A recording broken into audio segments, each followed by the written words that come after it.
கர்த்தருடைய பரிசுத்த நாமத்தில் மீண்டும் ஒரு முறை உங்களை விசேஷமாக வாழ்த்துகிறேன். ஆண்டவர் உங்களோடு இருப்பாராக. உங்களை எல்லா விதங்களிலும் ஆசீர்வதித்து உங்களுடைய வாழ்க்கையில பெரிய காரியங்களை செய்வாராக.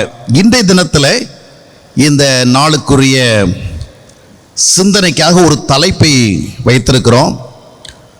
சத்திய அனுபவங்கள் சடங்குகளாக மாறினதே. சத்திய அனுபவங்கள் சடங்குகளாக மாறினதே ஏன்? சத்தியம் சார்ந்த அனுபவங்கள், ஆவிக்குரிய வாழ்க்கையில நாம நிறைய காரியங்களை செய்கிறோம். அவைகள் வெறும் சடங்குகளாகவோ சம்பிரதாயங்களாகவோ இருக்கக்கூடாது. அவைகளெல்லாம் it must be our true experiences.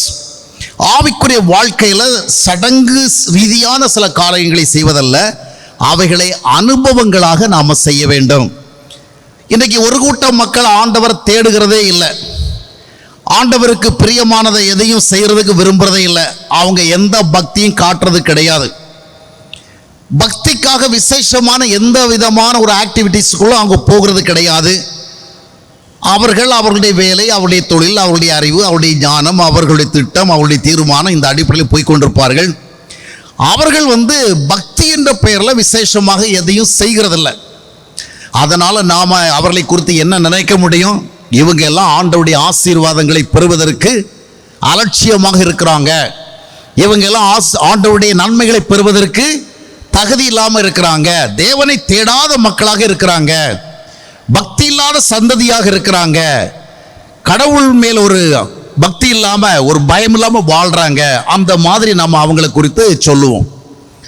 ஆக பக்தியாக செயல்படாத ஒரு வாழ்க்கை, ஆசீர்வாதங்களுக்கு தூரமான ஒரு வாழ்க்கை, ஆசீர்வாதங்களை பெறுவதை குறித்து அலட்சியமா இருக்கிற ஒரு வாழ்க்கை.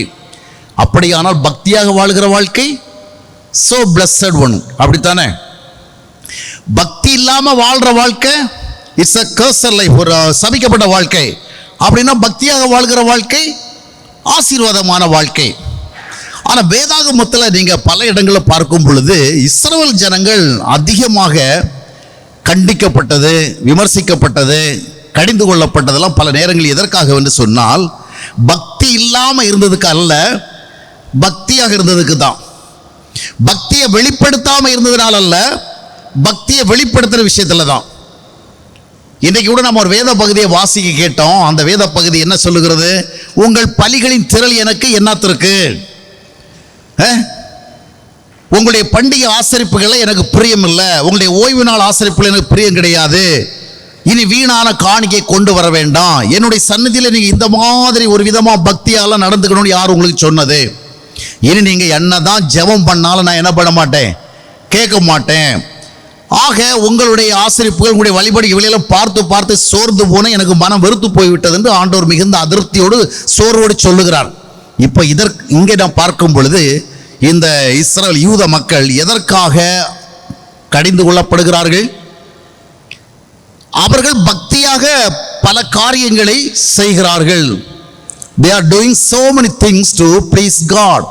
தேவனை பிரியப்படுத்த வேண்டும் என்ற நோக்கத்திற்காக நிறைய ஆன்மீக காரியங்களை செய்கிறாங்க. ஆனா ஆண்டவருங்க அவங்க ஆன்மீகமாக செயல்படாததுக்காக அவர்களை கடிந்து கொள்ளல, விமர்சிக்கல, அவர்களுடைய தவறை சுட்டி காட்டல. பக்தியாக செயல்படுவதற்காக பண்டிகை ஆசரிக்கிறாங்க, ஓய்வு நாளை ஆசரிக்கிறாங்க, இன்னும் காணிக்கை கொடுக்குறாங்க, ஜெபம் பண்றாங்க, பலிகள் இடுகிறாங்க. அந்த யூதர்களுக்கு பலியிடுகிறது ரொம்ப முக்கியமான ஒரு பக்தி செயல். அதெல்லாம் செய்கிறாங்க. ஆஸ் யூஷுவல் மோசே மூலமாக அவர்கள் பெற்ற கட்டளைகளின் அடிப்படையில் அவர்களுக்கு மோசே மூலமாக தேவன் என்னென்ன காரியங்கள் செய்யணும்னு சொல்லியிருந்தாரோ அந்த மாதிரி பட்ட காரியங்களை செய்து ஆராதனை, ஜெபம், காணிக்கை, அந்த மாதிரி நிறைய காரியங்களை செய்கிறாங்க. செய்கிற வேளையில் தான் தேவன் அவர்கள் மேல் இருக்கிற தம்முடைய அதிருப்தியை, அவர்கள் மேல் இருக்கிற தம்முடைய கோபத்தை, அவர்கள் மேல் இருக்கிற ஆதங்கத்தை எல்லாம் வெளிப்படுத்துகிறார். அப்போ நாம் இங்கே என்ன பார்க்கிறோம்னு சொன்னா, பக்தி இல்லாதவர்கள் தேவனுக்கு எதிரானவர்கள் நாம சிந்திக்கிறது ஒரு நியாயமான செயல்தான். பக்தி இல்லாதவர்கள் தேவனுடைய ஆசீர்வாதத்துக்கு தூரமாக இருக்கிறாள் என்ற நம்முடைய சிந்தனை சரிதான். ஆனா பக்தியா இருந்தா மட்டும் ஆண்டவருடைய பார்வையில் நாம பிரியமுள்ளவர்களாக இருப்போமா? பக்தியாக இருந்தால் மட்டும் ஆண்டவர் நம்மை ஆசீர்வதித்து விடுவாரா? அந்த மாதிரி கேள்வி எழும்புகிறது. பக்தியாக இருக்கிறது மட்டுமல்ல, அந்த பக்தி தேவனுக்கு ஏற்ற பக்தியாக இருக்க வேண்டும். பல நேரங்களிலே நாம நிறைய பக்தியான காரியங்களை செய்கிறோம், அது நமக்கு தான் திருப்தியை தருகிறதை ஒழிய it fails to satisfy God, it fails to please God. நாம செய்யறது நமக்கு திருப்தியா இருக்குது. ஜெபம் பண்றோம், பைபிள் படிக்கிறோம், ஃபேமிலி ப்ரேயர் பண்றோம், காணிக்கை கொடுக்கிறோம், சர்ச்சுக்கு வர்றோம், கம்யூனியன்ல கலந்துக்கிறோம், அப்புறம் சர்ச்சில் ஸ்பெஷல் ப்ரோக்ராம்ஸ் எல்லாம் அட்டென்ட் பண்றோம், எல்லா காரியங்களும் செய்யறோம். அதனால when we are doing all these things we get some satisfaction, திருப்தி அடைகிறோம். ஆனா இதெல்லாம் செய்யும் பொழுது ஆண்டவர் திருப்தியா இருக்கிறாரா, அதை கவனிக்கிறதுல ரொம்ப முக்கியமான விஷயம் இருக்கு. அப்போ ஆண்டவர் திருப்தி படும்படியாக, தேவன் பிரியப்படும்படியாக நம்முடைய பக்தி வாழ்க்கை இருக்க வேண்டும். இந்த லெந்து காலத்தை குறித்து அநேகர் சொல்லுகிற ஒரு நியாயம் என்னவென்னு சொல்லி, நாங்கள் ஏன் லெந்து காலத்தை ஆசரிக்கிறோம், பைபிளில் இந்த மாதிரி ஒரு காலகட்டத்தை ஆசரிக்கிறோம், நமக்கு எந்த விதமான ரெஃபரன்ஸும் கிடையாது, எந்த விதமான கமெண்ட்மெண்ட்ஸும் கிடையாது, அட்வைஸும் கிடையாது, ஒன்றும் கிடையாது.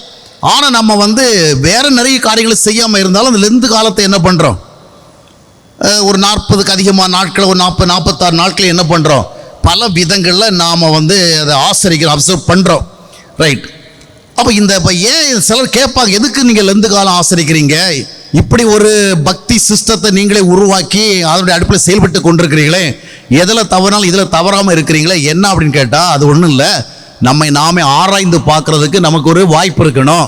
நாம் சரியா இருக்கிறோமா, சரியா சிந்திக்கிறோமா, சரியா செயல்படுகிறோமா, சரியா வாழ்கிறோமா, இந்த மாதிரி நம்மை நாம எக்ஸாமின் பண்றதுக்கு நமக்கு ஒரு சிஸ்டம் இருக்கணும். அதனால இதை செய்கிறோம். அப்போ அந்த மாதிரிப்பட்ட ஒரு நியாயப்படுதல் நமக்கு இருக்கும் பொழுது உண்மையில் நாம என்ன செய்யணும், லெந்து காலத்தில் நாம நிறைய பக்தியான காரியங்கள் செய்கிறது ஒரு பக்கம் இருக்கிற வேளையில் நாம செய்கிறதெல்லாம் ஆண்டவரை பிரியப்படுத்துதாங்கிற ஒரு கேள்வி வச்சுக்கணும். ஏன்னா இது நம்ம தற்பரிசோதனை, செல்ஃப் எக்ஸாமினேஷன் தான் பண்றோம். அப்போ இதை பண்ணும் பொழுது ஆண்டவருக்கு பிரியமாக நாம் எல்லாவற்றையும் செய்கிறோம் என்பதை கவனிக்க வேண்டும். அதாவது 2 விதமான ஆன்மீக செயல்பாடுகள் இருக்கிறது. இன்றைக்கு திருச்சபைகளில் நிறைய சடங்காச்சாரங்கள் வந்துச்சு, நிறைய ஃபார்மாலிட்டிஸ், ரிச்சுவல் திங்ஸ், சடங்கு சார்ந்த செயல்கள், நிறைய ட்ரெடிஷன், சம்பிரதாயம், பாரம்பரியம், அந்த மாதிரி நிறைய செயல் வந்துச்சு.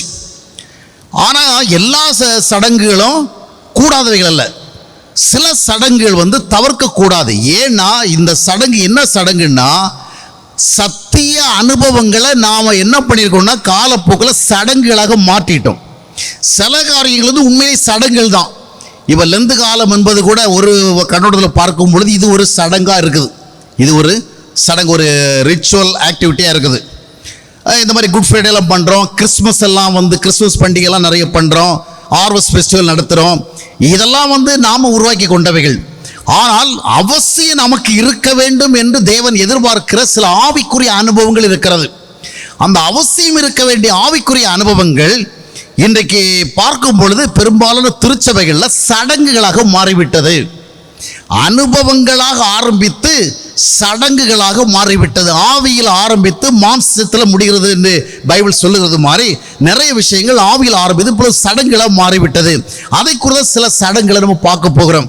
இப்போ பார்த்தீங்கன்னா அதை எங்கே நம்ம பார்க்கலாம்னா, இப்போ நம்முடைய சபை செயல்பாடுகள், அதாவது நம்முடைய சர்ச் எக்ஸ்பீரியன்ஸ், சர்ச் லைஃப், நம்முடைய சபை வாழ்க்கை அப்படி நம்ம பார்க்கலாம். அப்படி பார்க்கும் பொழுது நம்முடைய சபை கூடுதல், சபை ஆராதனை, இவைகள் எல்லாம் சில காரியங்களை நம்ம செய்கிறோம், ரெகுலராக செய்கிறோம். எதை செய்கிறோம்? ஒன்று, அதாவது உதாரணத்துக்கு நம்ம சண்டையில் என்ன பண்ணுறோம், விசுவாச அறிக்கை பண்ணுறோம் இல்லையா? நம்முடைய விசுவாசத்தை நம்ம என்ன செய்வோம், கன்ஃபஸ் பண்ணுறோம், பாவ அறிக்கை செய்கிறோம் இல்லையா? அது மாதிரி நாம் என்ன பண்ணுறோம், வர்ஷிப் பண்ணுறோம், ஆண்டவரை நம்ம ஆனர் பண்ணுறதுக்காக என்ன பண்ணுறோம், ஆராதனை பண்ணுறோம். அதை மாதிரி கர்த்தருடைய வார்த்தைகளை கேட்கறதுக்காக ஒரு பிரசங்க வேலை என்ற ஒரு வேலை இருக்கிறது. அந்த பிரசங்க வேலையில் நம்ம கர்த்தருடைய வார்த்தைகளை எல்லாம் கேட்குறோம். அப்புறம் கம்யூனியன் இருக்குது, இந்த மாதிரி நிறைய இருக்குது. அதில் ஒரு 5 விஷயத்தை மட்டும்தான் நம்ம இன்றைக்கி பார்க்க போகிறோம். முக்கியமாக விசுவாச அறிக்கை, பாவ அறிக்கை, அப்புறம் வேற என்ன, ஆராதனை, பிரசங்கிக்கிறது, அப்புறம் கம்யூனியன். இப்போ இதெல்லாம் சடங்குகளா அனுபவங்களா? இவை எல்லாமே சடங்குகளாக ஆரம்பிக்கவில்லை. இவைகள் எல்லாம் அனுபவங்களாகத்தான் ஆரம்பித்தது. இப்போ நம்ம விசுவாச அறிக்கைங்கிறது ஒரு சடங்காச்சாரமாக ஒரு வரல, இது ஒரு ட்ரூ ஸ்பிரிச்சுவல் எக்ஸ்பீரியன்ஸாக தான் ஆரம்பித்தது. எதுக்கு இந்த விசுவாசத்தை அறிக்கையிடுறோம்? ஆண்டவராக இயேசு கிறிஸ்து மேல் நமக்கு இருக்கின்ற விசுவாசத்தை அறிக்கையிடுகிறோம். தேவன் மேல் நமக்கு இருக்கிற விசுவாசத்தை நம்ம அறிக்கையிடுறோம். வேதாகமம் கூறுகிற சத்தியங்கள் தொடர்பாக நம்முடைய ஃபெய்த்தை நம்ம என்ன பண்ணுறோம்? நாம் கன்ஃபஸ் பண்ணுறோம். இது அவசியமான ஒரு ஆவிக்குரிய அனுபவம். சரிதானே? கவனிக்கிறீங்களா? ஆனால் இவை இன்றைக்கு பெரும்பாலானவருடைய வாழ்க்கையில் வெறும் சடங்குகளாக இருக்கிறது. நம்முடைய விசுவாசத்தை அறிக்கையிட வேண்டியது மிக மிக அவசியமான ஒன்று. அதே நேரத்தில் இன்றைக்கு நாம் விசுவாசத்தை அறிக்கையிடுகிறோம். ஆனால் அந்த விசுவாசத்தை அறிக்கையிடுகிறது என்பது எப்படி இருக்கிறது? ஜஸ்ட் அ ஃபார்மாலிட்டி, ஒரு சம்பிரதாயம். அநேகர் திருச்சபையில் இந்த விசுவாச அறிக்கையை வாசிக்கிறவங்கள கொஞ்சம் பேர் வாய் திறக்காம இருப்பாங்க, கொஞ்சம் பேர் சொல்லுவாங்க. சொல்லுகிறவங்கள நம்ம என்ன சொல்லுகிறோம், இதை எதுக்கு சொல்கிறோம், இதனுடைய இம்பேக்ட் என்ன, for what purpose we are confusing, நம்ம எதுக்காக அறிக்கையிடுறோம், இதை நிறைய பேர் சிந்திக்கிறதே இல்லை. சர்ச்சுக்கு வந்தோமா, சர்ச்சினுடைய வொர்ஷிப் அந்த ஃபார்மேட்டில் என்ன இருக்குது, அந்த அஜெண்டாவில் என்ன இருக்குது, விசுவாசத்தை நம்ம அறிக்கையிடணும். ஆனால் ஆண்டவருடைய எதிர்பார்ப்பு என்ன? அவரை குறித்து வேதாகமம் சொல்லுகிற காரியங்களை நாம் நம்புகிறோம் என்று அறிக்கையிட்டு விட்டு செல்வதா? இல்லை. இப்போ குறிப்பாக நம்ம விசுவாச அறிக்கையில் சில முக்கியமான காரியங்களை சொல்லுகிறோம். ஒன்று, மனிதருக்காகவும் நமக்காகவும் இயேசு கிறிஸ்து இரட்சகராக வந்தார் அப்படிங்கிறத விசுவாசிக்கிறோம். இது தப்பான அறிக்கையா? தப்பான அறிக்கை கிடையாது, இது உண்மையான அறிக்கை, ட்ரூ ஸ்டேட்மெண்ட். அடுத்து பார்த்தீங்கன்னா பரிசுத்தாவி விசுவாசிக்கிறேன்னு சொல்கிறோமா சொல்லலையா? சொல்கிறோம். அப்புறம் நியாய தீர்ப்பு உண்டு, அந்த நியாய தீர்ப்பு மறுபடியும் வருவார். இந்த மாதிரி 3 முக்கியமான விஷயங்கள் இந்த விசுவாச அறிக்கையில் நம்ம சொல்லுகிறோம். எதற்காக இதை நான் உங்களிடத்தில் பகிர்ந்து கொள்கிறேன்னு சொன்னால், நம்முடைய ஆவிக்குரிய வாழ்க்கையில் இருக்கிற அநேக காரியங்கள் வெறும் சடங்குகளாக அல்ல, வெறும் சம்பிரதாயங்களாக அல்ல, மத வழிபாட்டினுடைய ஒரு பகுதிகளாக அல்ல. that must become our true experiences. அது நம்முடைய அனுபவங்களாக மாற வேண்டும். அப்போ ரட்சிப்பு, அது இயேசு கிறிஸ்துவ ரட்சகர்னு நம்ம அறிக்கையிடுறோம். அறிக்கையிடுகிறதுனால வாட்ஸ் த பெனிஃபிட்? என்ன பிரயோஜனம்? அவரை ரட்சகர் என்று அறிக்கையிட்டால் அவரிடத்திலிருந்து வருகின்ற ரட்சிப்பை நாம் என்ன செய்ய வேண்டும்? பெற்றுக்கொண்டு அந்த ரட்சிப்பை என்ன செய்ய வேண்டும்? அனுபவிக்க வேண்டும். எபிரேயர் 2ஆம் அத்தியாயத்தினுடைய 4ஆம் வசனம் சொல்லுகிறது, இவ்வளவு பெரிதான ரட்சிப்பை குறித்து நீங்கள் கவலையற்றவளாக இருந்தால் தண்டனைக்கு எப்படி தப்பித்துக் கொள்ளப் போகிறீர்கள்? அப்போ நாம ரட்சகர் என்று அறிக்கை எடுக்கிறோம், அவர் மூலமா ரட்சிப்பு வருகிறது அறிக்கை எடுக்கிறோம், வாரம் தவறாமல் செய்கிறோம். அப்படித்தானே? வாரம் சர்ச்சில் வரவே இல்லை, நம்ம அதை செய்கிறோம். அப்போ அந்த அறிக்கையை வெளியிடுகிற பொழுது நம்முடைய வாழ்க்கையில் இன்றைக்கு நாம எந்த காலம் என்று சொல்லி நம்மை நாமே ஆராய்ந்து பார்க்கிறதுக்கான இந்த காலம் என்று சொல்லுகிறபடினால இதை நம்ம என்ன செய்யணும்? இந்த ரட்சகரால் வருகிற ரட்சிப்பு என்னுடைய வாழ்க்கையில இருக்கிறதா? அப்படி இல்லைன்னு சொன்னா இந்த விசுவாச பிரமாணத்தை அறிக்கை செய்யறதே நமக்கு பாவமா மாறிடும். ஏன்? அறிக்கையிடுறோம், ஆனா என்ன செய்யல, அதன் மூலமாக எதை பெற வேண்டும் அதை பெறல. நயகரா ஃபால்ஸ் அதாவது நயகரா நீர்வீழ்ச்சி அமெரிக்காவில் இருக்குது, அமெரிக்காவுக்கும் கனடாவுக்கும் பார்டரில் இருக்குது. அங்கே பார்த்தீங்கன்னா ஒருத்தர் என்ன பண்ணுவான்னா, இந்த ஒரு பக்கத்துலேருந்து இந்த ஒரு மலையிலேருந்து இன்னொரு மலைக்கு என்ன பண்ணுவார், ஒரு கயிறு கட்டிக்கிட்டு அதில் சர்வசாரம் நடப்பார். சைக்கிள் ஓட்டுவார், நடப்பார், டான்ஸ் பண்ணுவார், அங்கே உட்காந்து குக் பண்ணுவார், இந்த மாதிரி நிறைய விஷயங்கள் செய்வார். இதையெல்லாம் நிறைய மக்கள் வேடிக்கை பார்ப்பாங்க. வேடிக்கை பார்த்து அந்த மனிதனுடைய திறமையை மெச்சுவாங்க, வீரத்தை சாகசம் மெச்சுவாங்க. அப்போ அந்த ஆள் என்ன ஜனங்களிடத்தில் கேட்பாராம், இப்போ பார் நான் நடந்திருக்கிறேன், இப்போ பார் நின்று டான்ஸ் பண்ணியிருக்கிறேன், இப்போ நான் சைக்கிள் ஓட்டியிருக்கிறேன், இப்போ நான் இந்த சைக்கிளில் உங்களில் ஒருவரை உட்கார வைத்து ஓட்டுவதற்கு என்னால் முடியும்னு நீங்கள் நம்புறீங்களா? நான் நடக்கிறத பார்த்தீங்க, ஓடுறத பார்த்தீங்க, அந்த கையில் நின்று என்ன பண்ணுறேன், டான்ஸ் பண்ணுறதை பார்க்குறீங்க, நான் அங்கே உட்காந்து குக் பண்ணி ஆம்லெட்டெல்லாம் போட்டு சாப்பிட்றேன், அதெல்லாம் நீங்கள் பார்க்குறீங்க. இப்போ சைக்கிள் ஓட்டுக்கிறேன்னா என் சைக்கிளுக்கு பின்னால் ஒரு தடவை உட்கார வச்சு ஓட்ட முடியும் நீங்கள் நம்புறீங்களா? அவ்வளோதான். அங்கே கூடியிருந்த எல்லாரும் என்ன சொன்னாங்க, முடியும் முடியும், உன்னால் கூடாதது ஒன்றுமே கிடையாது. இவ்வளவு காரியங்களை செய்கிறவ ஒரு சைக்கிளுக்கு பின்னால் ஒருத்தரை உட்கார வச்சு ஓட்டுறது ஒன்றும் பெரிய மேட்ரு கிடையாது. It's a very easy thing. நீ செய்யப்பா, நீ பெரிய ஆள். அப்போ அவன் சொன்னானா, ஒன்றும் பிரச்சனை இல்லை, ஒரு ஆள் வாங்க, ஒரு ஆள் வாங்க, நான் உங்களை பின்னால் உட்கார வச்சு என்ன ரைட் பண்ணுறோம் பாரு, வாங்க. ஒரு தடவை என்ன செய்யலை, வரல. எல்லாரும் அவனால் முடியும்னு ஒத்துக்கிறாங்க, பாராட்டுறாங்க, கண்கூடாக நிறைய காரியங்களை அவங்க பார்த்துட்டாங்க, அவன் எவ்வளோ பெரிய சாகசம் செய்கிறான்னு. ஆனால் எல்லாம் செய்கிறவங்க என்ன பண்ணலை, ஒருவனை அழைத்த பொழுது ஒருவரும் வருவதற்கு ஆயத்தமாக இல்லை. அப்போ என்ன, விசுவாசம் மண்டைக்குள்ளே தான் இருக்கிறதை ஒழிய அதை பரீட்சித்து பார்க்கறது யாருக்குமே விருப்பம் இல்லை, தைரியம் இல்லை. அப்போது இதற்கும் நாம சண்டேஸில் வந்து இயேசுநாதரை பற்றியும் அவருடைய ரட்சிப்பை பற்றியும் அவர் ரட்சகராக வந்தாருங்கிறது குறித்து நாம் வந்து பல விதங்களை அறிக்கை செய்கிறோமே. அறிக்கை செய்து கொண்டு அந்த ரட்சிப்பை பெறவில்லை என்றால், அந்த ரட்சிப்பின் அனுபவத்தை நம்மளை காண விரும்பவில்லை என்றால், அந்த ரட்சகரை நாம் ஏற்றுக்கொள்ளவில்லை என்றால் என்ன அர்த்தம்? அந்த வேடிக்கை பார்க்கிற மக்களுக்கு ஒப்பாகவே நாமும் இருக்கிறதாக அர்த்தமாகிவிடும். எனவே இது விசுவாசத்தை அறிக்கை செய்வது என்பது அவசியம் நமக்கு தேவையான ஒரு ஆவிக்குரிய அனுபவம். ஆனால் அந்த ரட்சிப்பை நம்மளதில் இல்லைன்னு சொன்னால் இது சம்பிரதாயமாக மாறிவிடுகிறது. இந்த சம்பிரதாயத்தை எடுக்க முடியுமா? எடுக்கக்கூடாது. இந்த சம்பிரதாயத்தை ஏதோ மாற்றணும், அனுபவமாக மாற்றணும்.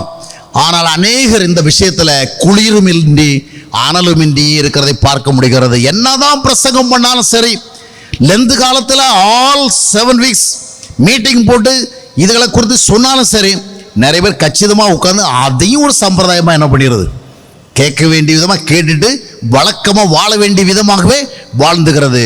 ஆண்டவர் ஒருபோதும் அவரை இரட்சகர் நாம் அறிக்கை செய்கிறதுக்காக நம்மை பாராட்டவே மாட்டார். ஏன்னா அவரை ரட்சகராக நம்ம அட்மிட் பண்ணிட்டு ஒத்துக்கிட்டு அப்படியே இருக்கிறதுக்கல்ல, அவருடைய ரட்சிப்பை நம்ம பெறணும். பாவிகளை ரட்சிக்க கிறிஸ்து இயேசு உலகத்திற்கு வந்தார். அந்த பாவிகளை ரட்சிக்க கிறிஸ்து இயேசு உலகத்திற்கு வந்த உண்மையை நாம் அறிக்கை எடுக்கிற பொழுது அந்த அறிக்கை நம்முடைய வாழ்க்கையில் உண்மையாக இருக்கணும். அதுபோல் ஒவ்வொரு வாரமும் நாம் விசுவாச அறிக்கை செய்கிற பொழுது என்ன சொல்கிறோம், பரிசுத்த ஆவியை விசுவாசிக்கிறேன், என்ன புண்ணியம்? பரிசுத்த ஆவி இருக்குன்னு விசுவாசிகள் என்ன புண்ணியம்? பரிசுத்த ஆவியை இயேசு கிறிஸ்து மூலமா பெறுகிறோம் என்றால் அந்த பரிசுத்த ஆவியை நம்மிடத்தில் என்ன செய்ய வேண்டும், செயல்படத்தக்கதாக விசுவாசிக்க வேண்டும். பரிசுத்த ஆவி நம்முடைய வாழ்க்கையில் வர வேண்டும். எப்பொழுது பரிசுத்த ஆவி வரும்? ரட்சிப்பு வந்தால் பரிசுத்த ஆவியும் வரும். அப்போஸ்தலர் 2 வசனத்தை வாசித்து பார்க்கும் பொழுது, இயேசு கிறிஸ்துடைய நாமத்தில் நம்ம விசுவாசம் வைத்து நம்ம பாவமன்னிப்பு பெற்றுக்கொள்கிற பொழுது, அவரை ரட்சகர் விசுவாசித்து நாம் ஞானஸ்நானம் பெற்றுக்கொள்கிற பொழுது நமக்கு என்ன கிடைக்கும்னு பைபிள் சொல்லுகிறது? பரிசுத்த ஆவியினுடைய வரம்.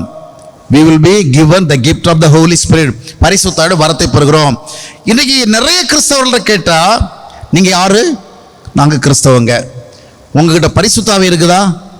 அப்படி ஒன்றும் தெரியலையே, அப்புறம் எப்படி கிறிஸ்தவங்களா இருக்கிறீங்க? பைபிள் சொல்லுது, ரோமர் 8 வசனத்தில், அதாவது கிறிஸ்துவின் ஆவி இல்லாதவன், one who doesn't have the spirit of Christ, he is not belonging to Christ. very very clear. அப்போஸ்தலன் பவுல் வந்து தெளிவா சொல்றார், பரிசுத்த ஆவி உங்ககிட்ட இல்லையாப்பா, நீ அவ்வளவுதான், நீ யாரு கிடையாது, உனக்கும் இயேசுநாதருக்கும் எந்த சம்பந்தமும் கிடையாது. இது நாம சொல்றதில்ல, பைபிள் சொல்கிறது. அப்போ பரிசுத்தாவி விசுவாசிக்கிறோம், அந்த பரிசுத்தாவி நம்முடைய வாழ்க்கையில் இருக்கிறதா என்றால் நமக்கு தெரியல. அதனால தான் இன்னைக்கு என்ன பார்க்குறோம்னு சொன்னால், எங்கேயாவது பரிசுத்தாவி கொடுக்குறாங்களா, எங்கேயாவது போய் பரிசுத்தாவி வாங்குறது வசதி இருக்குதா அப்படி சொல்லிட்டு மக்கள் என்ன செய்கிறாங்க, அதில் ஒன்று தான் டினாமினேஷன் பார்க்க மாட்டேங்கிறாங்க. மற்ற எல்லாத்துலேயும் கல்யாணம், சாவு, அது இது எல்லாமே டினாமினேஷன் பேஸில் தான் என்ன செய்யறாங்க, பண்ணுறாங்க. இந்த பரிசுத்தாவியை கிடைக்கிறது, அது பரிசுத்தாவி பெறுகிற விஷயத்தில் மட்டும் எந்த டினாமினேஷன் தான் பரவாயில்ல, எங்கேயாவது போய் என்ன பண்ணிடணும், வாங்கணும். இன்னைக்கு நிறைய கிறிஸ்தவர்கள் இங்கே அங்கே நினைச்சுகிறார்கள், அலைகிறார்கள். அதனால் நிறைய ஊழியக்காரர்கள் வாங்க வாங்க வாங்க பரிசுத்தாவியை பெற்றுக்கொள்ளுங்கள் அப்படிங்கிற மாதிரி பெரிய விளம்பரம் பண்ணுறாங்க.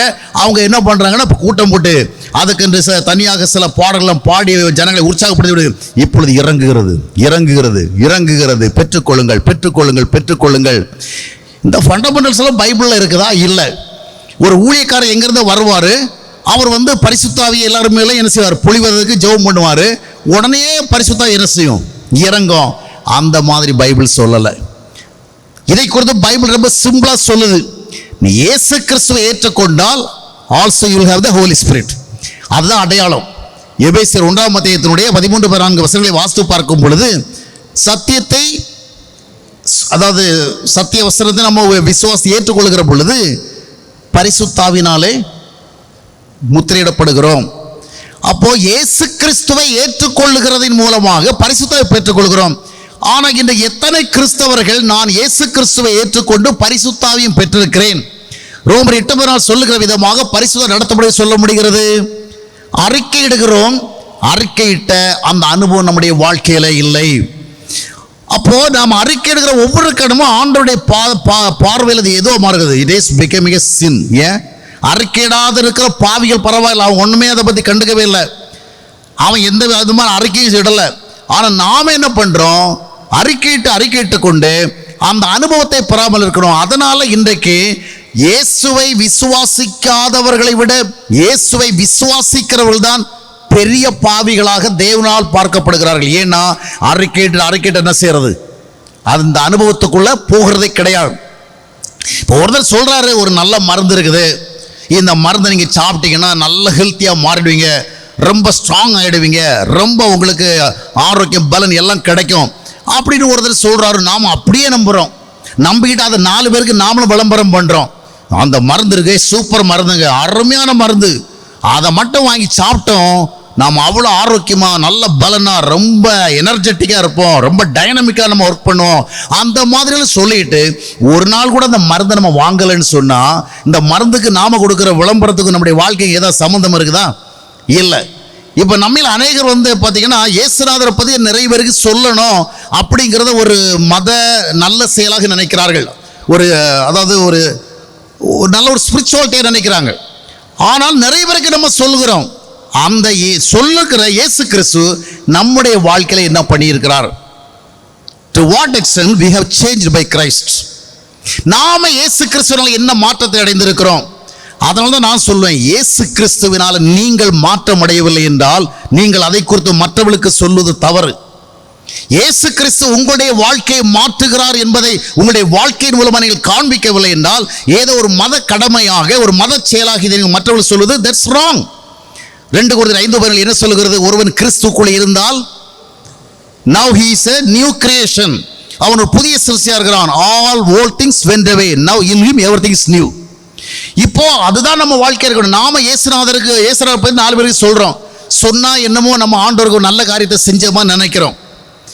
ஆனால் இயேசு கிறிஸ்து நமக்கு என்ன பண்ணியிருக்காரு, என்னுடைய வாழ்க்கையில எப்படி அவர் இன்ஃப்ளூயன்ஸ் பண்ணியிருக்காரு, என்னுடைய வாழ்வில் எந்த விதமான ஒரு டிரான்ஸ்ஃபர்மேஷன் நான் பெற்றிருக்கிறேன், அதற்கு ஒரு டெஸ்டிமோனி இல்லாதபடிக்கு மற்றவர்களுக்கு சொல்வது தவறு.